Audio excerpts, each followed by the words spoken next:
Gold trusted gold buyers మీరు తాకట్టు పెట్టిన బంగారాన్ని విడిపించి ఈ రోజు ఉన్న మార్కెట్ ధరకు కొనబడును.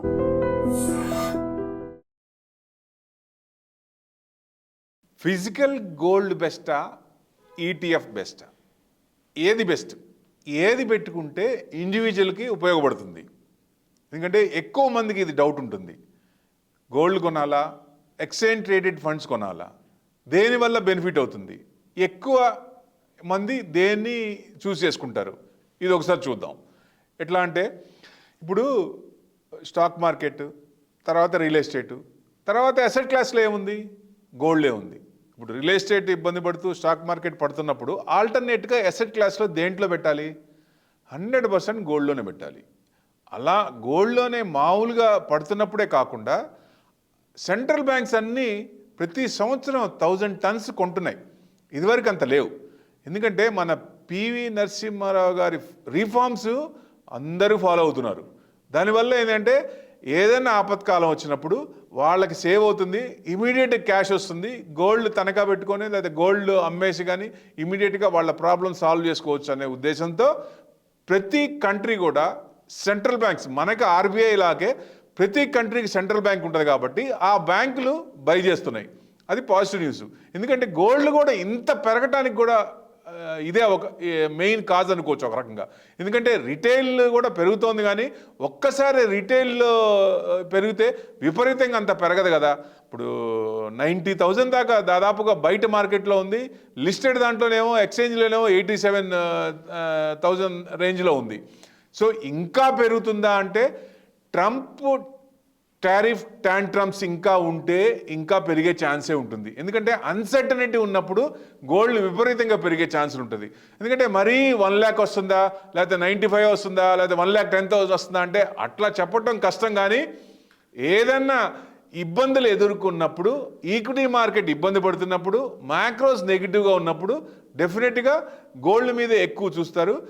ఇలా నెగిటివ్ ఉన్నప్పుడే కాకుండా అంటే రిజర్వ్స్ పెంచుకుంటున్నారు కాబట్టి డెఫినెట్గా అందరి చూపు గోల్డ్ మీద పడుతుంది అనుకోవచ్చు. అంటే గోల్డ్ ఇంత పెరగడానికి కూడా కారణం. ఎందుకంటే ఇండివిజువల్ కూడా కాయిన్సా లేకపోతే బిస్కెట్సా ఇట్లాంటివి పెట్టుకుంటే ఫ్యూచర్లో తర్వాత వాళ్ళు ఇది చేసుకోవచ్చు, రిడీమ్ చేసుకోవచ్చు, లేటెస్ట్ ఆర్నమెంట్స్ చేసుకోవచ్చు. అట్లా చూసుకొని పెట్టుకోవాలా లేకపోతే ఈటీఎఫ్ రేంజ్లో పెట్టుకోవాలా? ఏది బెస్ట్ అంటే ఈటీఎఫ్సే బెస్ట్. ఎందుకు అనేది చూద్దాం ఒక రకంగా. ఇంకోటి ఏంటి? ఎస్జిపి అంటే సోవరెన్ గోల్డ్ బాండ్. అది గోల్డ్ బాండ్స్ ఆపేశారు గవర్నమెంట్. ఫ్యూచర్లో వస్తుందా అంటే చెప్పలేము. ఎందుకంటే ఫ్యూచర్లో గవర్నమెంట్ డిసిషన్ ఉంటుంది కాబట్టి రిలీజ్ చేస్తుందా లేదా అనేది చెప్పలేము. అందుకని 8 years లాకింగ్ ఉంటుంది, దాంట్లో ట్యాక్స్ బెనిఫిట్స్ ఉంటాయి దాంట్లో. సో అందుకని ఇప్పుడు ప్రస్తుతం అయితే సోవరెన్ గోల్డ్ లేదు కాబట్టి ఈటీఎఫ్ మీదే ఎక్కువ మంది ఇంట్రెస్ట్ చూపిస్తున్నట్టు లెక్క. ఎందుకంటే ఫిజికల్ గోల్డ్ కొంటే దాంట్లో ప్యూరిటీ ఉంటుందా? మనం ఏదైనా షాప్కి వెళ్ళి కొన్నప్పుడు ఆ ప్యూరిటీ మనం కరెక్ట్గా చెప్పగలమా? అదే మీ ఎక్స్చేంజ్ ట్రేడెడ్ ఫండ్స్లో పెట్టినప్పుడు వాళ్ళు గోల్డ్లో పెడతారు కాబట్టి 100% సెబీ మ్యూచువల్ ఫండ్ దాంట్లో రూల్స్ ప్రకారం ఉంటారు కాబట్టి డెఫినెట్గా మంచి క్వాలిటీ ఉన్న దాంట్లోనే పెడతారు. అది సేఫ్ మనకి. ప్లస్ షాప్కి వెళ్ళి ఏది కొంటాము, ఏ గోల్డ్ కొంటాము, 22 కొంటామా 24 కొంటామా అనేది మనం చెప్పలేము కదా, ఇండివిజువల్ చెప్పలేరు. అదొక అది ఆన్లైన్ చేసుకున్నప్పుడు డెఫినెట్గా యాజ్ పర్ స్టాండర్డ్స్ ప్రకారం ఉంటాయి కాబట్టి ఈటీఎఫ్లో పెట్టడం ఉత్తమం ఒకటి. Next safety. ఇప్పుడు గోల్డ్ మనం ఇంట్లో పెట్టుకుంటామా? పెట్టుకోలేము. సేఫ్టీ ప్రికాషన్స్ తీసుకోవాలి. సో అదే ఎక్స్చేంజ్ ట్రేడెడ్ ఫండ్స్ ఈటీఎఫ్లో పెట్టుకుంటే మన డీమ్యాట్లోనే ఉంటాయి. మనకి సేఫ్టీ కదా, ఎవరు దాన్ని దొంగిలించరు, ఎవరు తీసుకోలేరు. సో అది సేఫ్టీ జోన్ అనుకోవచ్చు ఒక రకంగా. ఇక్కడ 1 గ్రామ్ అంటే 8,000 ఉంటుంది. ఏది ఫిజికల్ చూసుకుంటే 8,000 చేంజ్, 8,000 ప్లస్ ఉండొచ్చు. అదే అక్కడ 1 యూనిట్ అంటే 8 రూపీస్ ఉంటుంది. డిఫరెన్స్ ఉంటుంది కదా. మనకు కావాల్సిన యూనిట్స్ కొనుక్కోవచ్చు. ఎన్ని కావాలో, మనకు ఎంత అమౌంట్ కావాలో దాని ప్రకారం ఇన్వెస్ట్మెంట్ చేసుకోవచ్చు. రేటు చూస్తే షాప్ టు షాప్ డిఫరెన్స్ ఉంటుంది గోల్డ్. అరే గోల్డ్ రేట్ కంట్రోల్ ఉండదు కదా. షాప్లోనేమో ఒక రేట్ అంటే పక్క షాప్లోనే ఇంకో రేట్ ఉంటుంది, ఆ కంట్రోల్ ఉండదు. బట్ ఇక్కడ ఆన్లైన్లో పర్ఫెక్ట్గా ఎంత ఉందో దాని ప్రకారం ఛార్జెస్ ప్రకారం, గవర్నమెంట్ ఛార్జెస్ ప్రకారం దాని ప్రకారం ఉంటుంది కాబట్టి అదొక సేఫ్ జోన్.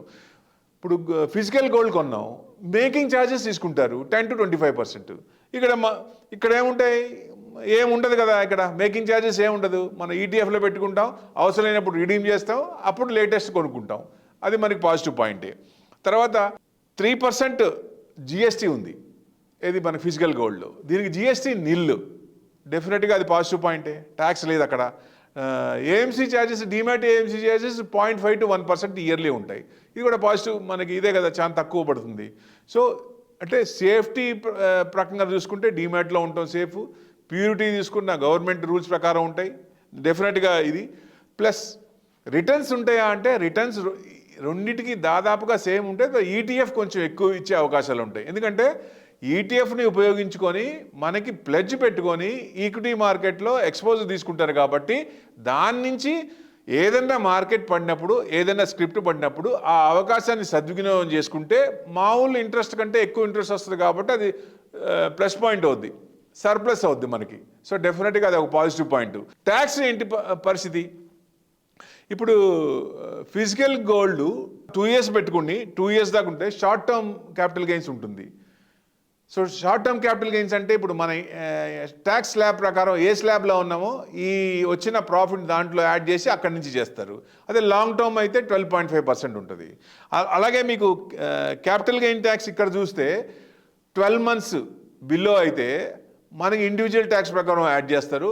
అబోవ్ అయితే 1 year అబోవ్ అయితే 12.5%.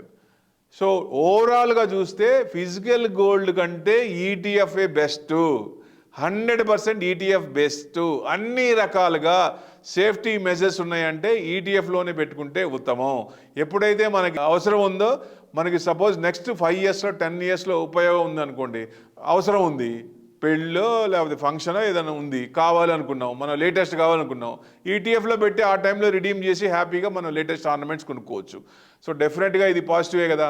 సో అందరూ ఎవరైనా సరే, ఇండివిజువల్ అయినా సరే, హెచ్ఎన్ఐ అయినా సరే, ఈవెన్ మ్యూచువల్ ఫండ్స్ కూడా 10% గోల్డ్లో ఇన్వెస్ట్మెంట్ చేస్తున్నాయి. సో ఈ గోల్డ్ కూడా విపరీతంగా పెరగపోవచ్చు కానీ 70,000 to 80,000 రేంజ్లోనే ఉండొచ్చు. దానివల్ల మనకి మ్యాక్సిమం ఏదైనా అన్సర్టినిటీస్ వచ్చినప్పుడు కొంచెం పెరిగి మళ్ళీ రేంజ్ బౌండ్లోనే రావచ్చు, ఆ రేంజ్లోనే ఉండొచ్చు అనేది ఎక్స్పెక్టేషను. లాస్ట్ టైం కూడా నేను చెప్పాను ఏదైనా ప్రాబ్లం ఉన్నప్పుడే పెరుగుద్దని. ట్రంప్ టెరిఫ్ వల్ల పెరిగింది.